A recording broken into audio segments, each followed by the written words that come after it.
ভাইরে, বাংলাদেশের ফ্যাশন জগতের উজ্জ্বল নক্ষত্রের নাম অ্যাডলফ খান। উনি একজন জীবন্ত প্রতিভা। উনাকে দেখলেই মনে হয় উনার সারা শরীর দিয়ে প্রতিভা বেয়ে বেয়ে পড়ছে। 2 দিন ধরে ফেসবুকে একটা জিনিস নিয়ে সমালোচনা হচ্ছে। অ্যাডলফ খান নাকি বাংলাদেশের সবচেয়ে সুদর্শন পুরুষ হিসেবে পুরস্কার পেয়েছে, যা পুরোপুরি গুজব। উনি সুদর্শন পুরুষ হিসেবে পুরস্কার পাননি।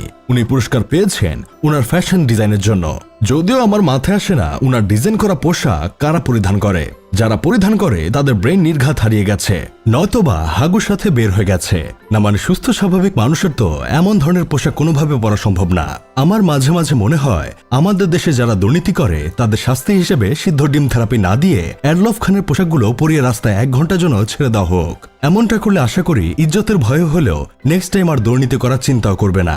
এখন আপনাদের মনে প্রশ্ন আসতে পারে, অ্যাডলফ খানের পোশাকগুলোর মধ্যে কি এমন আছে যার জন্য মানুষ দুর্নীতি করা ছেড়ে দেবে? ভাই, অ্যাডলফ খানের পরিধান করা কিছু পোশাক আগে দেখেন। নিজ চোখে এই পোশাকগুলো যখন দেখবেন তখন এমনিতেই বুঝতে পারবেন এই পোশাকগুলো কতটা ভয়ঙ্কর। আমাকে যদি এই সকল পোশাক পরার জন্য 3 দিন 3 রাত উদম কালানি দেওয়া হয়, তারপরও এই ধরনের পোশাক আমি পরতে পারবো না। এক পাশে অ্যাডলফ খানের পোশাক, আরেক পাশে হারপিক। আমি খুশি মনে হারপিক খেয়ে নেব, তারপর এই ভয়ঙ্কর ধরনের পোশাক আমি পরতে পারবো না। সত্যি কথা বলতে কি ভাই, ফ্যাশন জগতের রাজা অ্যাডলফ খানকে দেখে কিংবা উনার কথা শুনে কারো বোঝার উপায় নেই উনি আসলে মহিলা আক্তার পুরুষ নাকি পুরুষ আক্তার মহিলা। এক ইন্টারভিউতে দেখলাম উনি বলছে, আমি কোনো অনুষ্ঠানে যাব আর সেখানে মধ্যমণি হব না, সেটা হতেই পারে না। আমি যেখানেই যাই না কেন আমি চাই সবার নজর যেন আমার দিকেই থাকে। উনি অবশ্য কথাটা ভুল বলেননি, কারণ উনি যেভাবে সংসেজে ভং ধরে যান সবার নজর উনার দিকে থাকবে, এটাই স্বাভাবিক। একে তো উনার ড্রেস আপ থাকে সার্কাসের জোকারের মতো, তার উপর মুখে থাকে কেজি খানিক ময়দা। মানুষ কনফিউজ হয়ে যায়, একে আপু বলবে নাকি ভাইয়া, নাকি বলবে ছাইয়া ছাইয়া। তাছাড়া উনি নাকি এক কাপড় দ্বিতীয়বার পরেন না। কোথাও পা রাখার আগে উনি সেটা নিয়ে রিসার্চ করেন, সেটা নিয়ে স্টাডি করেন। আহারে, আসছে আমার গরিবের নিত আম্বানি। আপা দেশ থেকে যাবার আগে এদের নিয়ে গেল না কেন সেটা এখন বুঝতে পারছি। আপা চায় না এই দেশের মানুষ একটু শান্তিতে থাকুক। অবশ্য আমার বন্ধু কেরামতের মতে অ্যাডলফ খান আলিফ লাইলার জিন হতে চেয়েছিল, কিন্তু পরিবারের চাপে হয়ে গেছে এলিয়েন।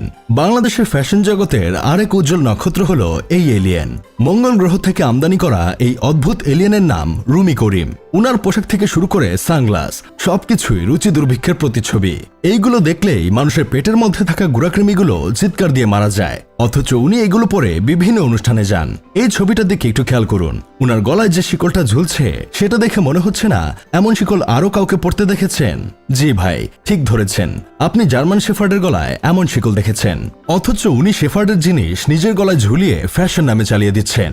যাই হোক, শেষমেশ আমি গোলাম হোসেন একটা কাজের কথা কই, কোন পুরুষ ফ্যাশন ডিজাইনার হতে গিয়ে হাফ লেডিস হয়ে যায় কিভাবে বুঝি না। ইন্ডিয়ার নাম্বার 1 ফ্যাশন ডিজাইনার মানে